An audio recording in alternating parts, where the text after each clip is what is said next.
दोस्तों, बॉलीवुड पूरे वर्ल्ड में फेमस है। लगभग हर देश में बॉलीवुड फैंस आपको मिल जाएंगे। इसलिए दुनिया के कोने कोने से लोग बॉलीवुड में किस्मत आजमाने आते हैं। इनमें से कुछ लोगों को सफलता मिलती है, वहीं कुछ लोग असफल होकर अपने वतन लौट जाते हैं। कहा जाता है कि बॉलीवुड में टिकने के लिए टैलेंट के साथ साथ अच्छी किस्मत का होना बहुत ही जरूरी है। लेकिन आज की इस वीडियो में हम आपको एक ऐसी अभिनेत्री के बारे में बताने वाले हैं जिसके बारे में जानकर आप टैलेंट और किस्मत को भूल जाएंगे और आप सोचने के लिए मजबूर हो जाएंगे कि बॉलीवुड में नाम और पैसा कमाने के लिए ऐसा भी करना होता है। जी हाँ दोस्तों, हम बात कर रहे हैं जैकलीन फर्नांडिस के बारे में। जैकलीन भारत की नागरिक नहीं है, लेकिन फिर भी जब वो भारत आई तो उससे पहले ही अपने देश में मॉडलिंग में अपना नाम कमा चुकी थी। जैकलीन का जन्म 11 अगस्त 1985 को कोलंबो, श्रीलंका में हुआ था।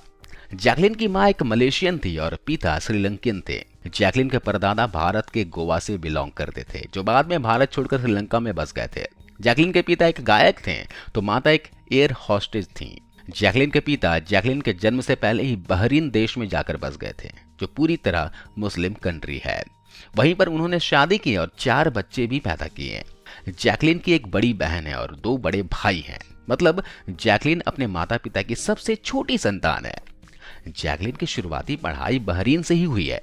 उसके बाद ऑस्ट्रेलिया चले गई, जहां पर उसने अपनी ग्रेजुएशन की पढ़ाई पूरी की। इसके बाद जैकलीन वापस श्रीलंका अपने देश चली गई और वहां जाकर उसने मॉडलिंग की और फिर एक टीवी शो में काम किया। इसके साथ में कई अलग अलग भाषाएं सीखी, जैसे फ्रेंच, स्पेनिश और अरेबिक। जैकलीन जब 19-20 साल की थी तब वो हॉलीवुड में हीरोइन बनने का सपना देखा करती थी। इसके लिए उसने जॉन स्कूल ऑफ एक्टिंग में एक्टिंग कोर्स भी किया था। जैकलीन जब एक टीवी शो में थी तभी उसको मॉडलिंग के लिए कुछ ऑफर भी मिले थे। मॉडलिंग करते करते उसने 2006 में श्रीलंका से मिस यूनिवर्स का खिताब भी अपने नाम कर लिया था। मिस यूनिवर्स श्रीलंका का खिताब जीतने के बाद जैकलीन एक म्यूजिक एल्बम में दिखाई दी थी। अपने मॉडलिंग के दिनों में ही जैकलीन का अफेयर बहरीन के प्रिंस हसन बिन राशिद अली खलीफा के साथ शुरू हो गया था। 2008 में जैकलीन अपने किसी मॉडलिंग असाइनमेंट के लिए भारत आई थी और यहाँ पर उन्होंने अलाउद्दीन फिल्म के लिए ऑडिशन दिया था और वो सेलेक्ट भी हो गई। इनमें जैकलीन के साथ मुख्य भूमिका में थे रितेश देशमुख और अमिताभ बच्चन। जैकलीन की पहली फिल्म फ्लॉप हो गई थी। ना ही इनकी एक्टिंग की तारीफ हुई और ना ही किसी ने इनकी प्रशंसा की। इसके बाद तो बॉलीवुड के फिल्मकारों ने जैकलीन को जल्दी कोई ऑफर देने से हाथ पीछे खींच लिए। लेकिन इसी फिल्म के दौरान जैकलीन रितेश देशमुख पर डोरे डालने लगी थी ताकि रितेश आगे उसको काम दिलवा सके, और हुआ भी वैसा ही। रितेश जैकलीन के हुस्न की जाल में फंस गए और उन्होंने इनकी सिफारिश आने वाली फिल्म के लिए कर डाली। फिल्म का नाम था जाने कहां से आई है। ये नाम जैकलीन पर सूट भी करता था। जिस तरह वो जगह जगह घूमती रही और लड़कों को फंसाती रही। इस फिल्म में जैकलीन एक ऐसी लड़की की भूमिका निभाती नजर आई जो वीनस ग्रह से प्यार की तलाश में धरती पर आ गई थी। जैकलीन ने वो भूमिका इतनी गंदी तरह से निभाई कि फिल्म तो सुपर डुपर फ्लॉप हो गई। साथ ही जैकलीन को इस फिल्म में बकवास एक्टिंग के लिए आलोचनाओं का सामना भी करना पड़ा था। इसके बाद 4-5 साल तक जैकलीन बेरोजगार रही।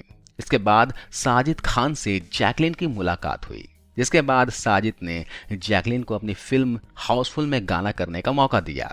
गाना बहुत पॉपुलर हुआ था। इसी गाने के बाद जैकलीन रितेश देशमुख को लात मार के अपनी जिंदगी से बेदखल कर देती हैं और साजिद खान से सेट हो जाती हैं। दोस्तों, गिनते जाना जैकलीन ने कितने लोगों को फंसाया और काम निकलने के बाद छोड़ दिया। चलिए आगे बढ़ते हैं। जैकलीन अब समझ गई थी कि उनका फिल्मी करियर नहीं चल रहा है, इसलिए उसने साजिद खान को अपने प्रेम जाल में फंसाया और उसके साथ हम बिस्तर भी हुई ताकि इंडस्ट्री में पैर जमाया जा सके। जाहिर सी बात है, साजिद खान बड़े फिल्म मेकरों में से ही गिना जाता था। फिर इनकी बहन फराह खान भी एक जाना माना कोरियोग्राफर और फिल्म मेकर हैं। ये बात तो जैकलीन भी अच्छी तरह से समझ चुकी थी, है ना। साजिद से दोस्ती और प्यार का परिणाम ये हुआ कि जैकलीन को उसी समय महेश भट्ट की एक फिल्म मिल गई और वो फिल्म थी मर्डर 2, और ये मूवी जैकलीन की पहली सफल मूवी गिनी जाती है। इसके साथ तो साजिद जैकलीन के साथ रोज रातें रंगीन करता और अपनी फिल्मों में लीड रोल देने लगा।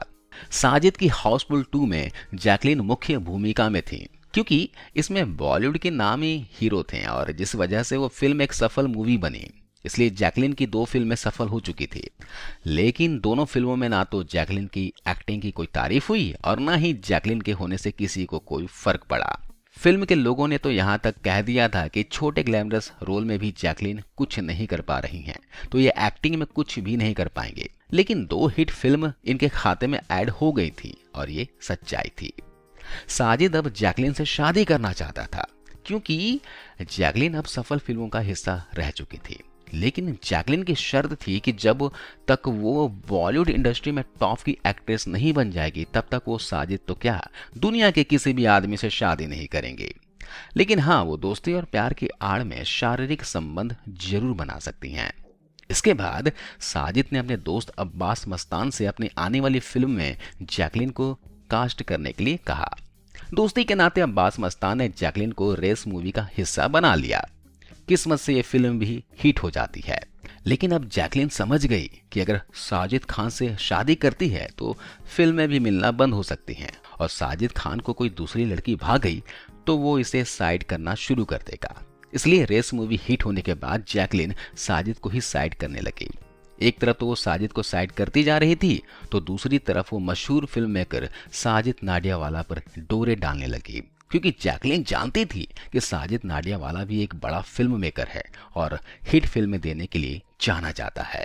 साजिद खान से रिश्ता तोड़ने की एक वजह यह भी थी कि साजिद खान उससे शादी करने पर ज्यादा जोर दे रहा था, जबकि जैकलिन उस समय बिना शादी के ही अनेक पुरुषों के साथ रातें रंगीन करके अपनी किस्मत चमकाना चाहती थी। खैर, इसके बाद जैकलिन नाडियावाला के साथ प्यार की धून बजाने लगी। साजिद नाडियावाला से प्यार करने का रिजल्ट ये मिलता है कि साल 2014 में ही जैकलिन को साजिद नाडियावाला की फिल्म किक सलमान खान के अपोजिट रीड रोल मिल जाता है। इस फिल्म के हिट होने के बाद साजिद नाडियावाला को लगता था कि जैकलिन और वो ज्यादा करीब आ जाएंगे, लेकिन दांव उल्टा पड़ जाता है, क्योंकि इस फिल्म के हिट होने के बाद जैकलिन साजिद से दूर अपनी 5वीं शिकार सलमान खान के करीब चली जाती हैं। जैकलिन को किसी की लुगाई नहीं बल्कि सुपरस्टार बनना था और ये बात सलमान से पहले जो उनके आशिक थे वो समझ ही नहीं पा रहे थे। इसलिए जैकलिन उन मछलियों के ऊपर पैर रखकर नाले पार करते गए। जब साजिद नाडियावाला को पता चला कि जैकलिन जैकपॉट खेलना पसंद करती हैं तो वो सही समय पर मजनू बनने से पहले ही उसका पीछा छोड़ देता है। तो वहीं जैकलिन बन गई सलमान खान की नंबर 2 एक्ट्रेस, क्योंकि उस समय पहले नंबर पर सोनाक्षी सिन्हा ऑलरेडी थी। सलमान और जैकलिन का रिश्ता कभी भी जीएफ और बीएफ वाला नहीं था। ये दोनों एक दूसरे की जरूरत को पूरी करने वाले एक ऐसे रिश्ते से जुड़े हुए थे जो अक्सर बॉलीवुड वालों को पसंद होता है।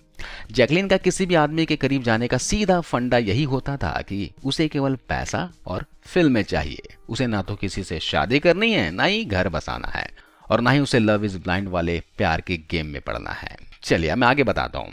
2014 में आई किक से पहले जैकलिन के पास जहां साल में बस एक ही मूवी होती थी, वहीं सलमान से रिश्ता जुड़ने के बाद उसके पास साल में 2 से 3 फिल्में होने लगी। जैकलिन को जब फिल्में नहीं मिलती तो वो खाली नहीं बैठती। दोस्तों, प्राइवेट पार्टीज और ओकेशंस पर लोगों के यहाँ परफॉर्म करने के लिए जाती थी और बहुत महंगी फीस चार्ज करती थी। कहा जाता है कि बड़े से बड़े बिजनेसमैन और नेताओं की पार्टीज में कई कई दिनों तक परफॉर्म करती हैं। जैकलिन का नाम ब्रदर मूवी के समय अक्षय कुमार के साथ भी जुड़ा था, लेकिन इसका रिश्ता किसी भी एक्टर या फिल्म मेकर के साथ इसकी खुदगर्जी तक ही सीमित होता है। उसके आगे यानी कि शादी तक के रिश्ता नहीं बढ़ाती। इंडिया में वो बस किसी भी हालत में अपने करियर बनाने और ज्यादा से ज्यादा पैसे कमाने के उद्देश्य से आई हुई थी। करियर की बात की जाए तो विदेशी होने के बाद भी जैकलिन को कई बड़ी फिल्मों में काम मिला, लेकिन उनकी एक्टिंग की तारीफ आज तक किसी भी फिल्म में नहीं हुई। जैकलिन ने 2017 में एक फिल्म की थी जेंटलमैन। जैकलिन के अपोजिट थे सिद्धार्थ मल्होत्रा। इस फिल्म के बाद भी जैकलिन और सिद्धार्थ के अफेयर्स की खबरें भी कई बार बॉलीवुड मीडिया में आई और फिल्म के फ्लॉप होने के बाद भी मीडिया में छाई रही। सिद्धार्थ के बाद जैकलिन का नाम अभी तक किसी भी व्यक्ति के साथ शायद नहीं जुड़ा होगा, क्योंकि जैकलिन ने अपने आप को पूरी तरह भाईजान और उनके एनजीओ के लिए न्यौछावर कर दिया है। आज जैकलिन बीइंग ह्यूमन एनजीओ में चैरिटी मेंबर के रूप में जुड़ी हुई हैं और सलमान भाई के साथ आने के बाद हीरोइन बनने का जो इनका जुनून था, सपना था, लगभग खत्म हो चुका है। वो भाईजान के एनजीओ के लिए शिद्दत से काम करती हैं। एनजीओ में क्या काम होते हैं और किस हद तक काम होते हैं और दिखाने के लिए कौन कौन से काम होते हैं ये आपको आज की डेट में पता ही होगा। लॉकडाउन के दौरान जैकलीन सलमान खान के साथ 3 से 4 महीने फार्म हाउस में ही बंद रही। जरा सोचना, जैकलीन अगर सलमान खान की बस एक दोस्त है तो इतने दिन तक साथ में उसकी बहन बनकर तो उसके फार्म हाउस में रही नहीं होगी, है ना। सलमान खान का वो फार्म हाउस जिसमें जैकलीन लॉकडाउन के दौरान रुकी हुई थी, अय्याशी का सबसे बड़ा अड्डा है। और ये सिर्फ सलमान खान का फार्म हाउस ही ऐसी जगह नहीं है, बल्कि जितने भी फिल्म मेकर्स हैं या फिर जितने भी नेता हैं या फिर खान्स हैं, उनके जितने भी फार्म हाउस होते हैं वो सभी अय्याशी का अड्डा होता है। खैर, लॉकडाउन खत्म हुआ तो वहां जितनी भी अय्याशी के लिए लड़कियां पड़ी हुई थी वो सब की सब अपने अपने घर को भेज दी गई। लेकिन जैकलीन के साथ में प्रॉब्लम ये थी कि उसके पास इतनी फिल्में करने के बाद भी अपना कोई घर नहीं था। वो जिस के साथ यारी दोस्ती कर रही थी उसी के फार्म हाउस में अपनी रातें गुजार रही थी। और साजिद नाडियावाला को छोड़ने के बाद वो जिस किराए के फ्लैट में रहती थी उसे भी उसने खाली कर दिया था और सलमान खान के पास रहने चली गई थी। फार्म हाउस में जैकलीन ने बहुत अच्छी सर्विस दी, मतलब कि सलमान भाई की अच्छी सेवा की, जिसके बदले में सलमान ने लॉकडाउन खत्म होते ही जैकलीन को 1 करोड़ रुपए की कीमत वाला एक फ्लैट गिफ्ट कर दिया था, जिसका किराया उन्हें नहीं देना पड़ता था। खैर, इस फ्लैट के बारे में जैकलीन से पूछा गया तो जैकलीन ने बताया था कि उसके पास रहने को घर नहीं था। सलमान ने दोस्ती के नाते उसे फ्लैट दे दिया। लेकिन सच्चाई क्या है आपको इस वीडियो में पता लग ही गई होगी। अब दोस्तों जरा इस तस्वीर पर नजर डालिए, ये फोटोज काफी वायरल हो रहे हैं। ये सुकेश चंद्रशेखर के साथ जैकलीन फर्नांडिस नजर आ रही हैं। दोस्तों 200 करोड़ रुपए के मनी लॉन्ड्रिंग में सुकेश चंद्रशेखर आज अंदर है और इसी के सिलसिले में जैकलीन फर्नांडिस से पूछताछ हो रही है। आपको बता दूं कि सुकेश चंद्रशेखर ने इनको करोड़ों के गिफ्ट दिए, ज्वेलरी, क्रॉकरी और 4 पर्शियन बिल्लियां तोहफे में दी। इनमें से एक बिल्ली की कीमत 9 लाख रुपए थी। जैकलीन को चंद्रशेखर ने 52 लाख रुपए का एक घोड़ा भी गिफ्ट किया। और जैसे कि तस्वीर सब कुछ बयां कर रही है, तो आपका क्या कहना है जैकलीन फर्नांडिस के बारे में, आप कमेंट्स कर जरूर बताइए।